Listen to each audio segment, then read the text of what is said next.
At the height of America's slave economy, there were farms so deadly that being sent to them meant almost certain death. Places like the sugar plantations of Louisiana, where enslaved laborers survived just 5 years. Insurance companies quietly paid out on their lost lives like any other replaceable asset. These weren't just fields, they were industrial death traps, engineered for maximum profit and maximum human cost. The official story of slavery talks about cruelty, but it rarely exposes the cold calculus behind the 10 deadliest black slave farms, where violence wasn't just permitted, it was the business model. How did entire families become ledger entries? And why did survival mean defying a system designed to erase you? This is the story hidden behind America's wealth, and what you're about to learn will change the way you see the foundations of a nation. British ships began docking in West Africa in the early 16th century, loading their holds with men, women, and children bound in chains. The transatlantic slave trade transformed the Caribbean into the world's sugar bowl, with nearly 96% of all Africans trafficked across the ocean forced to work on plantations in Barbados, Jamaica, and Saint-Domingue. Only a tiny fraction, less than 4%, ever reached the North American mainland. Ship surgeons' logs reveal the scale of loss. On an average voyage, 15% of those taken aboard died before seeing land again. Disease, dehydration, and violence claimed thousands before the ships even reached their destination. Survivors were delivered to ports like Kingston, Havana, and Bridgetown, where auction blocks fed a relentless demand for labor. Sugar production in the Caribbean exploded, turning islands into engines of European wealth. By the late 1700s, Jamaica alone exported over 100,000 tons of sugar each year, fueling the rise of British banks and insurance companies that turned human lives into financial assets. The labor system was brutally efficient. Enslaved workers cleared cane fields, fed mills, and boiled sugar day and night, often sleeping on the dirt beside the vats.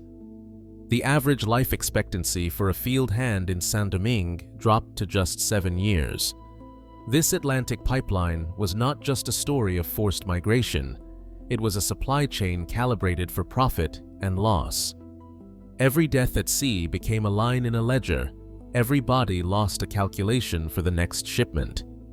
The constant flow of ships kept Caribbean plantations stocked with new labor, replacing those who died with the next wave of arrivals. Sugar, rum, and molasses filled the hulls on the return journey, their value underwritten by the lives extinguished to produce them. The economic engine of the Caribbean set the template for what would come next in Louisiana, where planters and investors studied these island operations closely. The same ships that fueled British fortunes soon began unloading their human cargo in New Orleans, feeding a new generation of sugar mills along the Mississippi. The logic was always the same: maximize output, minimize cost, and treat every enslaved person as a replaceable part in a global machine. The supply lines of the Atlantic world connected distant continents, but the profits always flowed in one direction, toward the counting houses of Europe, and, soon, the booming markets of the American South. At the height of harvest season in Louisiana's sugar country, the sound of machinery never stopped. Sugar mills ran non-stop, day and night, from October until the last cane was cut. Enslaved workers moved in shifts, some 8 hours, some 12, but the math rarely added up to rest. Adult men and women were often forced to work 2 shifts in a row, 16 hours at the mill, then a few hours on the dirt floor, then back to the crush of iron and steam. The mill's heartbeat was relentless. Cane had to be processed within hours, or it spoiled, so the pressure to keep the gears turning was absolute. Inside the mill, the air was thick with smoke and the stench of boiling sugar. The work was brutal and precise. One slip near the rollers, and a hand or arm could vanish in the blink of an eye. Open vats of boiling syrup lined the walls, each one a hazard waiting for the exhausted or unlucky.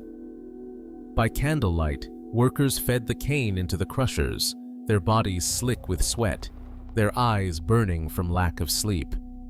The machinery was unforgiving, accidents were common, and the results were often fatal. Every death was a number in a ledger. Plantation owners kept meticulous records, not just of sugar yields, but of the lives lost to the mill. A single entry, dated November 1853, lists Isaac, male, 27, crushed in rollers, claim filed. Isaac's name appears beside a payout, 3/4 of his appraised value, paid by the insurance company within weeks. Slave insurers rarely covered the full price of a person. Most policies capped the payout at 75%, a cold calculation designed to keep owners invested in their human property, but not left destitute by loss. For the companies, it was simple arithmetic: cover the risk, but never fully. The economics were as ruthless as the machinery. A healthy man could be appraised at $1,200, but the maximum policy rarely exceeded $800. Premiums ran high, especially for mill hands, sometimes 9% of the insured amount every year. Medical exams were required before a policy could be written, but the real test came at the mill. If a worker died, the claim had to be documented with a physician's note and a statement from the overseer. The ledger would show the payout, the owner would collect, and another man would be purchased to take the dead man's place. Survival was never the plan. Sugar country operated on the assumption that every hand was replaceable. The average life expectancy for a mill worker rarely reached 5 years. The insurance contracts, the round-the-clock schedules, and the relentless demand for output all pointed to the same reality. In the mills of Louisiana, human life was just another line item in the cost of doing business. Auction blocks across the South turned family ties into bargaining chips, with mothers and children lined up for inspection as buyers calculated their worth. In March 1859, the 10 Brock racetrack in Savannah hosted the largest recorded sale of enslaved people in American history, an event remembered as the Weeping Time. Over 2 days, 436 men, women, and children were sold off in lots, their names entered in ledgers as property, not kin. Rain fell steadily as families clung to each other, knowing that a final bid could mean permanent separation. Testimonies from the sale describe mothers screaming for their children until their voices broke, while children hid behind skirts, refusing to let go. One observer wrote that the crying and wailing didn't stop until the last wagon rolled away. Legal records from the era show how courts treated family bonds as obstacles to efficient commerce. When a plantation owner died, his estate, a term that included enslaved people, was divided among heirs or sold to pay debts, with no regard for marriages or parental claims. In South Carolina, court-ordered auctions broke up families at triple the rate of private sales. The law recognized no right to keep a spouse or child. The only bond that mattered was between owner and property. Marriage among the enslaved was never legally recognized. In Virginia, North Carolina, and Maryland, enslaved couples could be separated at the whim of an owner or to settle a debt. Children automatically belonged to their mother's owner, regardless of the father's wishes. Frederick Douglass remembered the day his family was divided after his master's death. Men, women, and children were ranked alongside livestock, their fates decided by a lottery of inheritance. Douglass called it the most trying ordeal I ever passed through. The economic logic behind these separations was coldly rational. A young child could be sold for $200, a strong man for $1,000, but a family together rarely fetched as much as the sum of its parts. Planters and traders understood this arithmetic, often splitting siblings and selling them to different buyers to maximize profit. Records from New Orleans, the nation's largest slave market, list hundreds of children sold without parents every year. In some sales, 1 in 4 was a child under 10. The psychological toll of this system left scars that ran deeper than any whip. Enslaved mothers lived with the daily fear that a knock at the door could mean the loss of a child forever.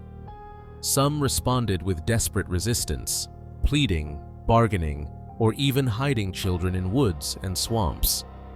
Others, faced with the impossible choice between escape and family, chose to remain in bondage rather than risk never seeing their loved ones again.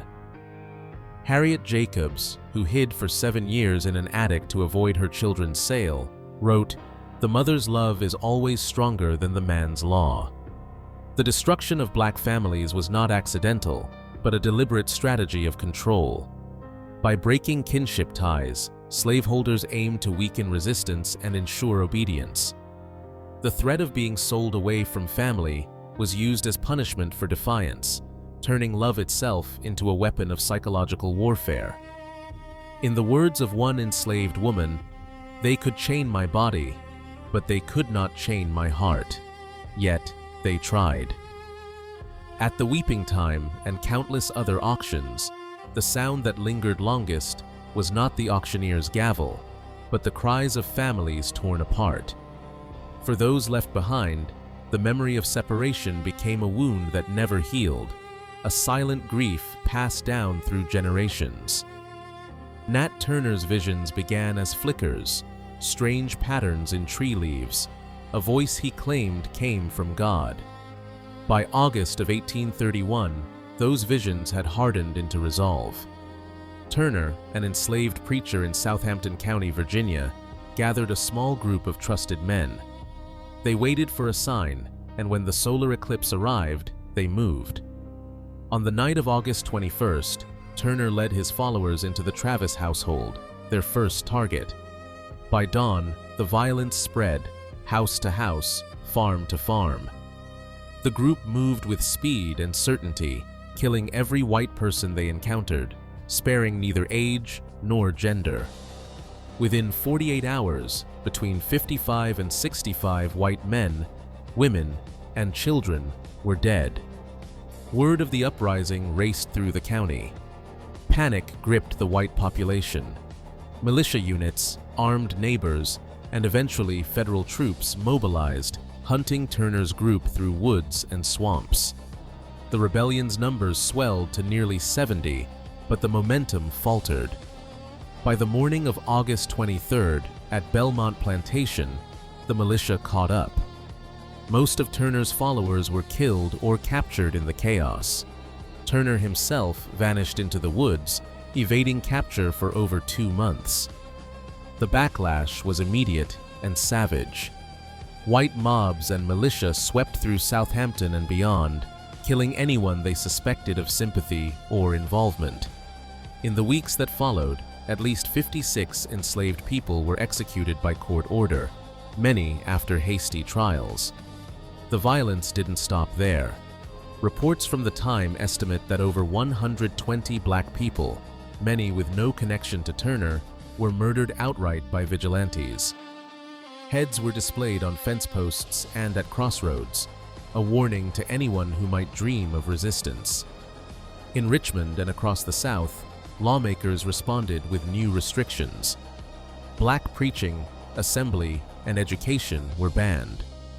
The fear that Turner had sparked would fuel a generation of repression, choking out even the smallest hope for organized rebellion.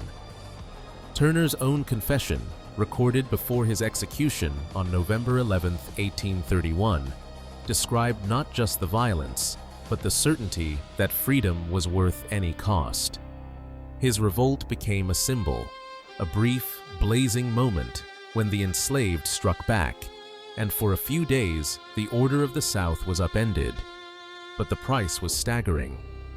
The rebellion's aftermath brought a tidal wave of white terror, and for every life claimed in the uprising, many more were lost in the bloodletting that followed. Chains did not vanish when slavery's legal codes broke down. They simply changed form. In the decades after Nat Turner's rebellion, Southern states rewrote their laws to keep black labor under control, now backed by police and courts instead of overseers. Convict leasing became the new engine of forced labor. In Alabama, black men arrested for petty crimes, vagrancy, loitering, or even speaking too loudly, were leased to coal mines and plantations, worked without pay, and rarely saw freedom again. Death rates soared. In 1873, a quarter of all black convicts leased in Alabama died on the job. Graveyards behind the mines filled with bodies, most never identified. The law made no distinction between minor and major offenses. In Louisiana, nearly 100 segregation laws were passed in the decades after the Civil War, each one designed to limit movement, opportunity, or even the right to sit on a jury. Black codes criminalized everyday life, ensuring a steady flow of bodies to feed the convict leasing system. Contracts between states and private companies spelled out the terms. Prisoners would be fed, clothed, and housed on paper. In reality, food was scarce, shelter was makeshift, and punishment for resistance could mean a beating or worse. For the men and boys trapped in these camps, the end of slavery brought no real freedom. Their names disappeared from census rolls and appeared instead on lease contracts and death registers. The profits, once made from cotton and sugar, now flowed from railroads, mines, and brickyards. New industries built on the same old labor, enforced by new laws, but driven by the same hunger for wealth. The numbers tell a story that still shapes American life. By the end of slavery, the value of unpaid labor extracted from millions of black men, women, and children reached levels that stagger economists today.